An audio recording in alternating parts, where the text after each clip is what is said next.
मध्य प्रदेश के दतिया विधानसभा सीट पर होने वाले उपचुनाव में बीजेपी ने चौंकाने वाला कैंडिडेट घोषित किया है। बीजेपी ने पार्टी के धुरंधर नेता नरोत्तम मिश्रा का नाम काटकर बीजेपी के संगठन से जुड़े आशुतोष तिवारी को भाजपा का उम्मीदवार घोषित किया है।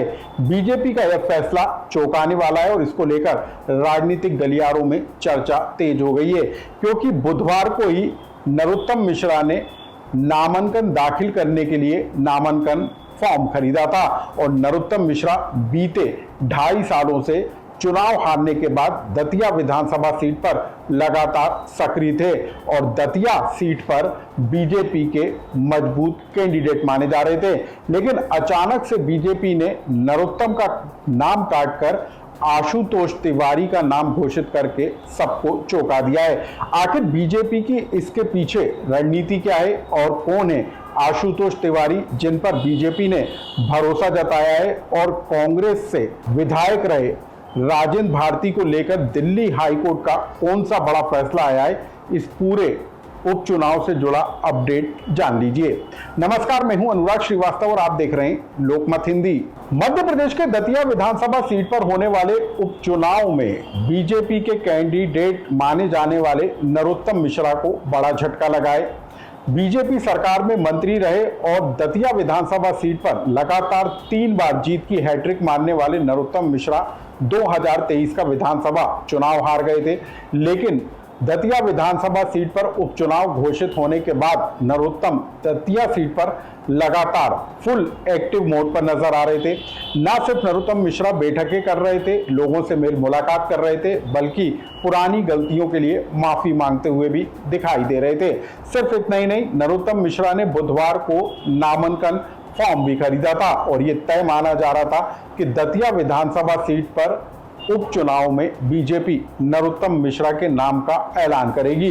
लेकिन बीजेपी संगठन ने नरोत्तम मिश्रा को बड़ा झटका दिया है और पार्टी ने दतिया के सेवड़ा से आने वाले आशुतोष तिवारी को बीजेपी का उम्मीदवार घोषित कर दिया है। अब आप जान लीजिए कि आशुतोष तिवारी हैं कौन। बीजेपी संगठन में मजबूत सिपहसालार के रूप में आशुतोष तिवारी को पहचाना जाता है। भोपाल, ग्वालियर संभाग के वो संभागीय संगठन मंत्री रहे। बीजेपी संगठन में प्रकोष्ठों के वो इस समय प्रभारी हैं, यानी कि संगठन का लंबा अनुभव आशुतोष तिवारी को रहा है। और इससे पहले आशुतोष तिवारी मध्य प्रदेश हाउसिंग बोर्ड के चेयरमैन भी रहे, यानी कि प्रशासनिक क्षमता भी उनके अंदर है। और इसी वजह से बीजेपी ने आशुतोष तिवारी को नरोत्तम की जगह अपना कैंडिडेट घोषित किया है। अब आप जान लीजिए कि इससे होगा क्या।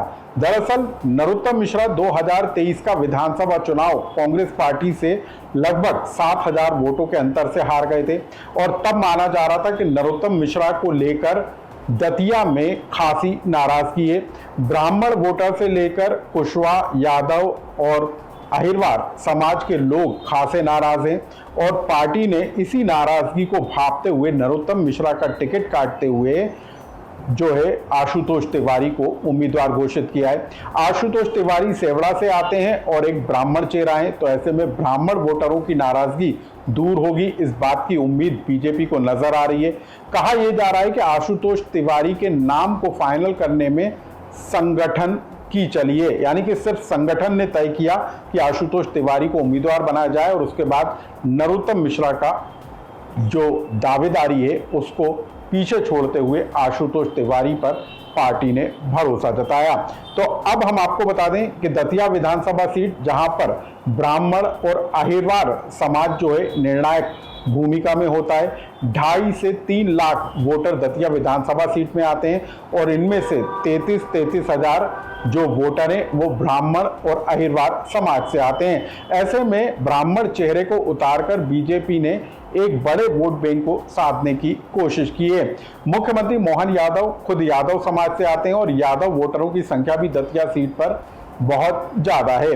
तो कुल मिलाकर मध्य प्रदेश का दतिया विधानसभा सीट पर बीजेपी ने जो है जाति समीकरणों को साधने के साथ ही बीजेपी और खास तौर पर नरोत्तम मिश्रा के खिलाफ की नाराजगी को भांपते हुए एक नए चेहरे को उम्मीदवार घोषित किया है। ये तो रही बात बीजेपी की, यानी कि बेहद दिलचस्प मुकाबला दतिया विधानसभा सीट पर होना अब तय है, लेकिन नरोत्तम मिश्रा के लिए इसे एक बड़ा झटका जरूर कहा जा सकता है, क्योंकि उनकी तैयारी जो है लंबे समय से चल रही थी। लेकिन अब बात कर लेते हैं कांग्रेस पार्टी की। कांग्रेस के दतिया विधानसभा सीट पर विधायक रहे राजेंद्र भारती के मामले को लेकर एक बड़ा अपडेट जान लीजिए। दतिया सीट से विधायक रहे राजेंद्र भारती को दिल्ली की एमपी एमएलए कोर्ट ने 3 साल की सजा सुनाई थी और उसी के बाद विधानसभा सचिवालय ने उनकी सदस्यता को शून्य घोषित कर दिया था और उसी के बाद चुनाव आयोग ने उपचुनाव की तारीखों का ऐलान किया। लेकिन इसी पूरे मामले को लेकर दिल्ली हाई कोर्ट में आज सुनवाई हुई और दिल्ली हाई कोर्ट ने एमपी एमएलए कोर्ट के फैसले को यथावत रखने का फैसला सुना दिया, यानी कि जो राजेंद्र भारती हैं उन पर 3 साल की सजा का जो फैसला सुनाया गया था उस पर किसी भी तरीके की रोक लगाने से दिल्ली हाई कोर्ट ने इनकार कर दिया, यानी कि राजेंद्र भारती को बड़ा झटका लगा है और वो दतिया विधानसभा सीट के उपचुनाव में अब कांग्रेस के कैंडिडेट नहीं होंगे, यानी कि पार्टी किसी नए चेहरे के साथ या फिर पुराने चेहरे के साथ जो है मुकाबले में जाएगी। तो कुल मिलाकर मध्य प्रदेश का दतिया विधानसभा सीट का चुनाव, जहां पर नामांकन दाखिल करने की तारीख 16 जुलाई है, 3 जुलाई को वोटिंग होना है और 3 अगस्त को दतिया विधानसभा सीट के उपचुनाव के नतीजे घोषित होंगे। लेकिन उससे पहले जिस तरीके ने बीजेपी ने एक बड़ा फैसला लेकर जो है हड़कंप मचाया है, उसकी चर्चा अब राजनीतिक गलियारों में तेजी के साथ होती हुई नजर आ रही है। सवाल इस बात को लेकर उठता हुआ भी नजर आ रहा है कि क्या अब बीजेपी के अंदर नरोत्तम मिश्रा को साइडलाइन किया जा रहा है या नरोत्तम मिश्रा को लेकर पार्टी जो है अब बड़ा कदम उठाते हुए उनको दरकिनार करती हुई नजर आ रही है। तमाम तरह के सवाल उठते हुए नजर आ रहे हैं। लेकिन दतिया विधानसभा सीट के उपचुनाव से जुड़ा यदि आपका कोई सुझाव या कमेंट्स हो तो हमें कमेंट्स बॉक्स में लिखकर जरूर बताएं।